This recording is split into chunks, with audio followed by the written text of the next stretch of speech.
నమస్కారం. నమస్కారం. సంఖ్యాకాండము 24వ అధ్యాయంలోని ఒక చాలా ఆసక్తికరమైన ఘట్టాన్ని ఈరోజు మనం కొంచెం లోతుగా చూద్దాం.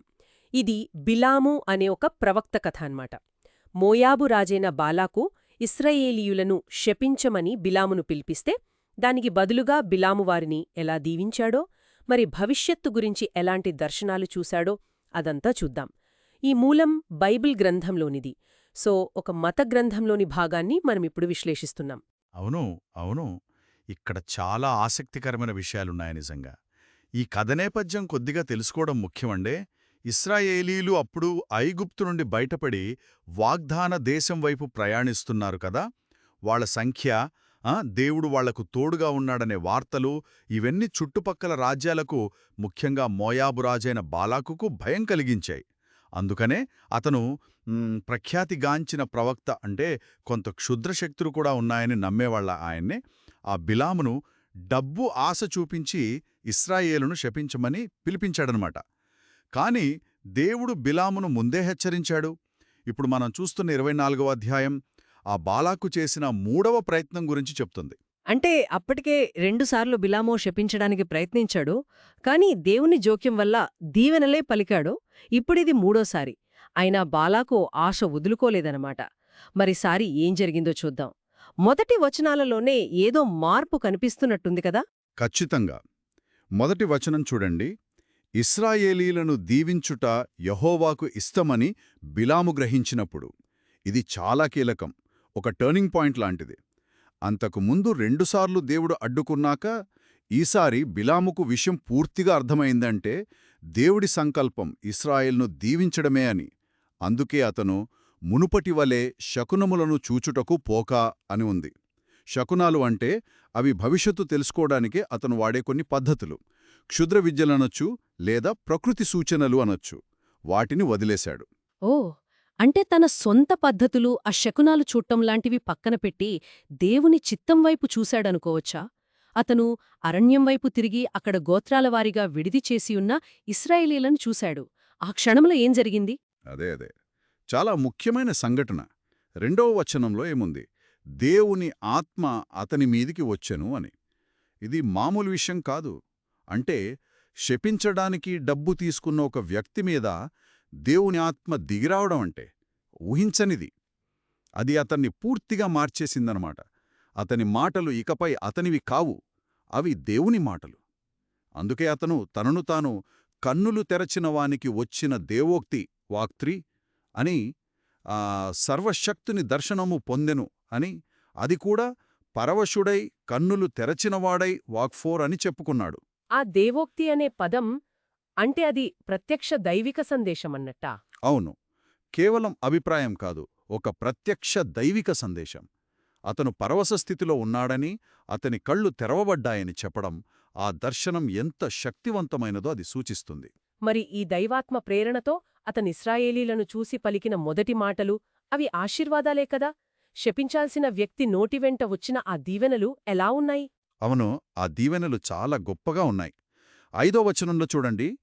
యాకోబు నీ గుడారములు, ఇజ్రాయేలు నీ నివాస స్థలములు ఎంతో రమ్యమైనవి అని మొదలుపెట్టాడు. అది కేవలం వాళ్ల టెంట్లు అందంగా ఉన్నాయని కాదు, అది వాళ్ల క్రమశిక్షణ, దేవుని ఏర్పాటును కూడా సూచిస్తుంది అనిపిస్తుంది. వాటిని విస్తరించిన లోయలతో, నదీతీర తోటలతో, ఇంకా దేవుడే స్వయంగా నాటిన సుగంధ అగరు వృక్షాలతో, బలమైన దేవదారు వృక్షాలతో పోల్చాడు. వారారు. అబ్బా, ఎంత అద్భుతమైన వర్ణన! ఇవన్నీ సమృద్ధికి, స్థిరత్వానికి, దైవిక సంరక్షణకు ప్రతీకలన్నమాట. ఊహించడానికే బావుంది. కేవలం అందమైన వర్ణనలేనా, లేక వారి భవిష్యత్తు గురించి కూడా ఏమైనా చెప్పాడా? ఉంది. కేవలం అందం కాదు, అపారమైన సమృద్ధి, విస్తరణ కూడా వాగ్దానం చేయబడ్డాయి అక్కడ. 7వ వచనంలో నీళ్లు అతని బొక్కెనల నుండి కారును అంటే నీటికి కొరత ఉండదని, జీవనాధారం బావుంటుందని. అంతే, పుష్కలంగా ఉంటుందని అర్థం. ఇంకా అతని సంతతి బహుజలముల యొద్ద నివసించును అంటే వాళ్ల జనాభా విపరీతంగా పెరుగుతుందని, వారి ప్రభావం విస్తరిస్తుందని కూడా సూచన. జనాభా పెరుగుతుందని, ప్రభావం పెరుగుతుందని. మరి రాజకీయంగా రాజుల గురించి, రాజ్యం గురించి ఏమన్నా ప్రస్తావన ఉందా? ఉంది, అది కూడా చాలా ముఖ్యమైనది. అదే 7వ వచనంలో అతని రాజు అగగు కంటే గొప్పవాడగును, అతని రాజ్యము అధికమైనదగును అనుంది. అగగో అంటే ఎవరు? అగగు ఆ కాలంలో చాలా శక్తివంతుడైన అమాలేకీయుల రాజు. అతని పేరు ప్రత్యేకంగా చెప్పి ఇజ్రాయేలు రాజు అంతకంటే గొప్పవాడవుతాడని, వారి రాజ్యం ఉన్నత స్థితికి చేరుకుంటుందని చెప్పటం ఇది చాలా పెద్ద విషయం గదా. నిజమే.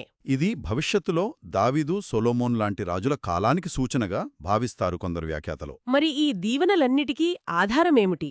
అంటే బిలాము కేవలం పొగిడాడా, లేక దానికి కారణం కూడా ఏమన్నా చెప్పాడా? కారణం స్పష్టంగా చెప్పాడది. దేవుని శక్తి, దేవుని ప్రణాళిక అని. 8వ వచనంలో దేవుడు ఐగుప్తులో నుండి అతని రప్పించను అని గుర్తు చేస్తున్నాడు. అంటే వాళ్ల చరిత్రను గుర్తు చేస్తున్నాడు. వారి ఉనికి, వారి ప్రయాణం వెనుక దేవుని అద్భుత కార్యాలున్నాయని నొక్కి చెబుతున్నాడనమాట. వాలికి గురుపోతు వేగము వంటి వేగము అతనికి కలదు అని చెప్పాడు.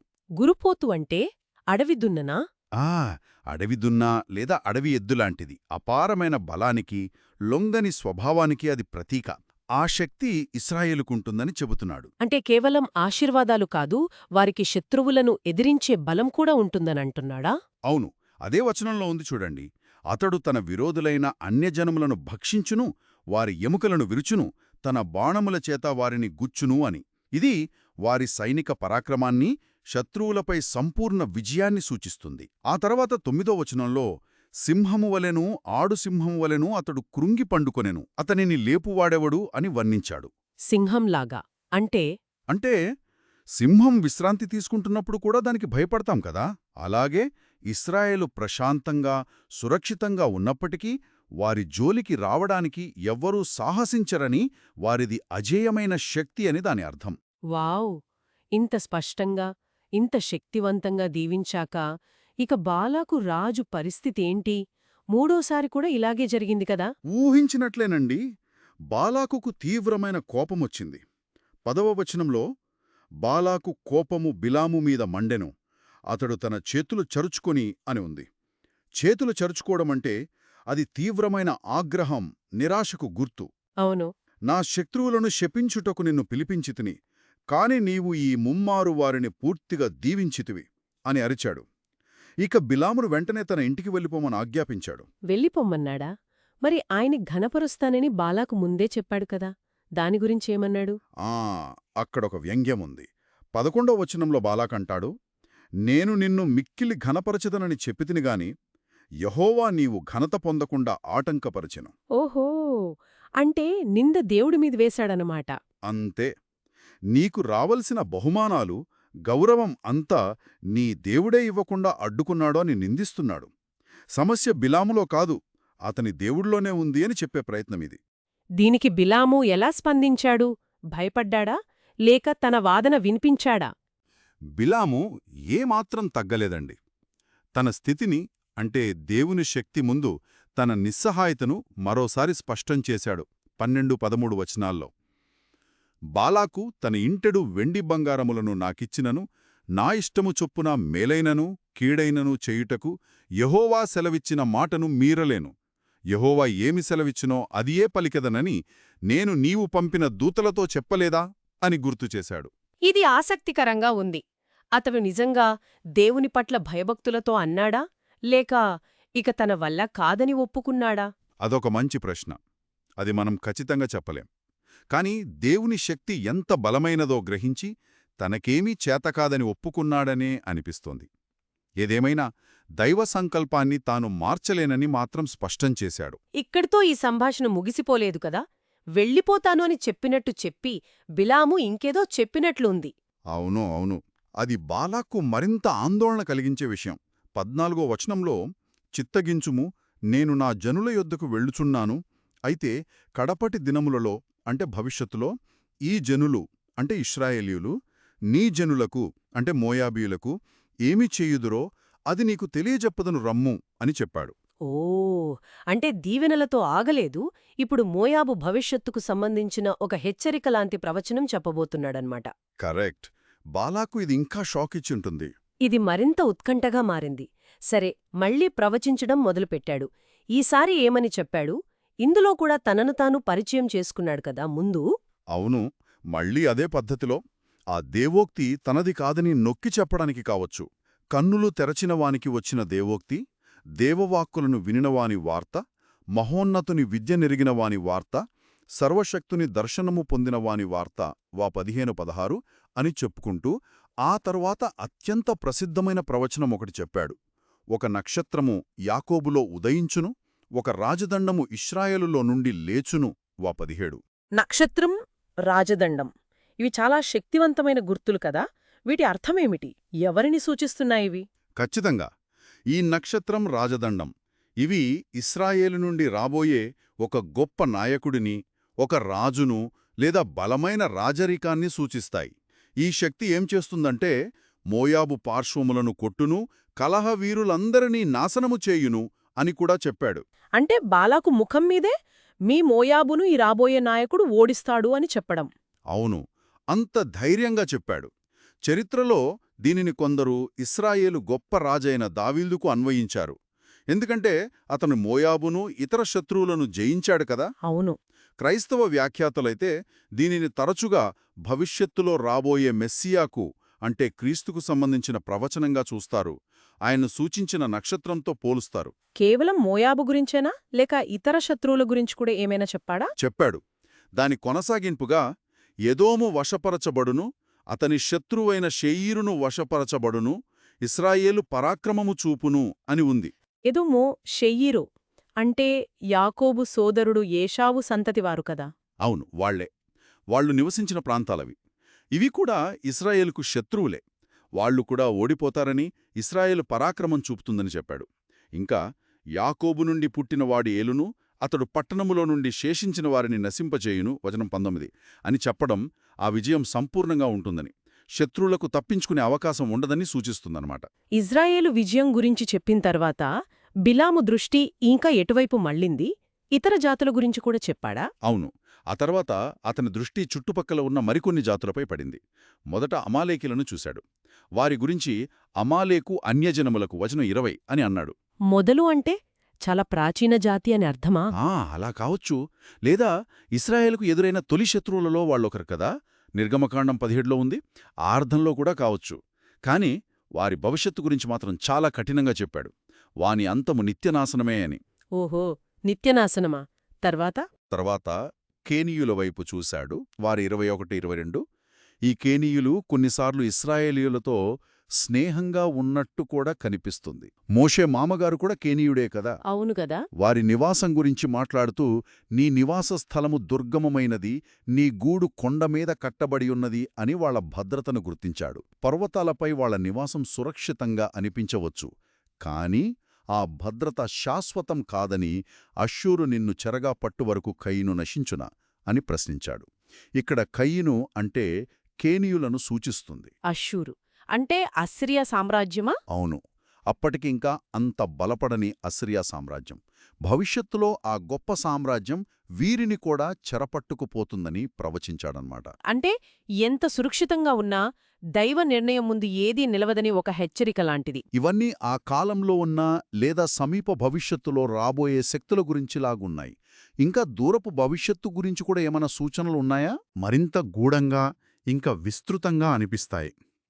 అయ్యో, దేవుడు ఇట్లు చెయ్యునప్పుడు ఎవడు బ్రతుకును అని ఒక ఆవేదనతో మొదలుపెట్టాడు.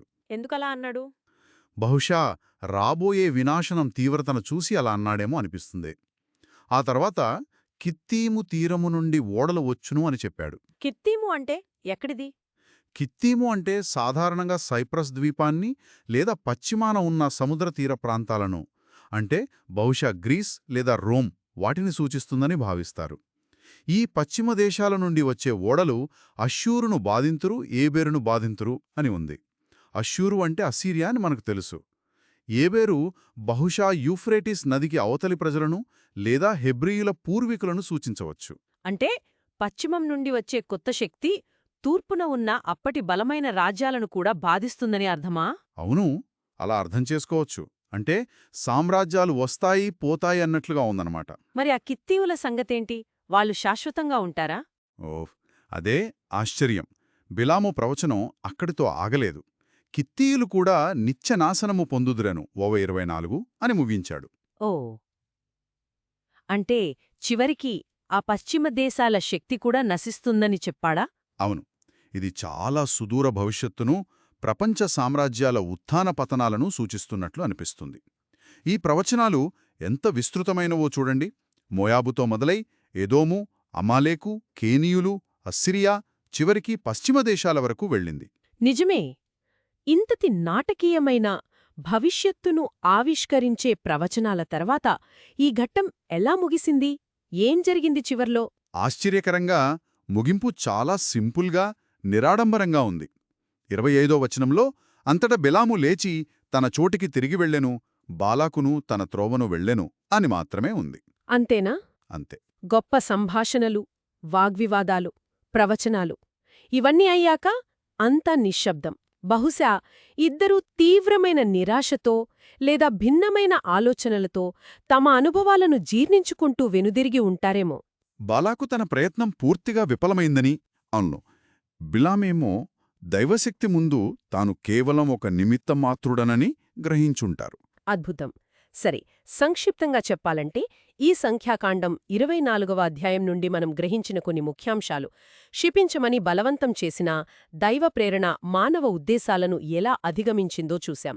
బిలాము నోట ఇశ్రాయేలుకు అద్భుతమైన భవిష్యత్తు, సమృద్ధి, పరాక్రమం ఇవన్నీ వాగ్దానం చేయబడ్డాయి. ఇది విని బాలాకు రాజు కోపంతో రగిలిపోయాడు. చివరగా బిలాము ఇశ్రాయేలు గురించే గాకుండా మోయాబు, ఎదోము, అమాలేకు, కేనీయులు, అష్షూరు, చివరికి కిత్తీము లాంటి అనేక రాజ్యాల భవిష్యత్తుపై కూడా కీలకమైన, కొన్నిసార్లు కొంచెం గూఢమైన ప్రవచనాలు చెప్పాడు. నిజమేనండి. ఈ వృత్తాంతం ఒక ప్రాథమిక సత్యాన్ని చాలా బలంగా నొట్టి చెబుతుంది అనిపిస్తోంది. దైవ సంకల్పం, దేవుని ప్రణాళికలు అంతిమంగా నెరవేరుతాయి. మానవ ప్రయత్నాలు, దురుద్దేశాలు వాటిని ఆపలేవు. బాలాకు ఎంత ధనం ఆశ చూపినా, ఎంత ఒత్తిడి తెచ్చినా దేవుడు ఇశ్రాయేలును ఆశీర్వదించాలని నిర్ణయించుకున్నాడు. మరి ఆ మాటలను పలికించడానికి శత్రువు పక్షాన ఉన్న ప్రవక్తనే వాడుకున్నాడు. ఇది దేవుని సార్వభౌమత్వాన్ని తెలియజేస్తుంది. అంతేకాదు, ఈ ప్రవచనాల స్వభావం గురించి కూడా కొన్ని ఆలోచనలొస్తున్నాయి. ముఖ్యంగా ఆ నక్షత్రం, రాజదండం లాంటివి, వాటి గురించి. అవును, అవి వేల సంవత్సరాలుగా చర్చనీయాంశాలుగా ఉన్నాయి. వాటి నెరవేర్పు, వాటి చారిత్రక, ఆధ్యాత్మిక అర్థాల గురించి ఎన్నో వ్యాఖ్యానాలొచ్చాయి. ఈ ప్రాచీన వాక్యాలు నిజంగా భవిష్యత్తును ఎంతవరకు ప్రతిబింబించాయి? వాటిని మనం ఈరోజు ఎలా అర్థం చేసుకోవాలి? కేవలం ఇశ్రాయేలు చరిత్రకే పరిమితమా, లేక ఇంకా విస్తృతమైన అర్థముందా? అవును. బహుశా ఈ వృత్తాంతం మనకు మిగిల్చే ప్రశ్న ఇదేనేమో. దైవిక ప్రణాళికలు, మానవ చరిత్ర గమనాన్ని మనం ఎంతవరకు అర్థం చేసుకోగలం? ఈ ప్రాచీన గ్రంథాలు నేటికీ మనతో ఏం మాట్లాడుతున్నాయి? ఇది లోతుగా ఆలోచించాల్సిన, మరింత అన్వేషించాల్సిన విషయం అనిపిస్తుంది.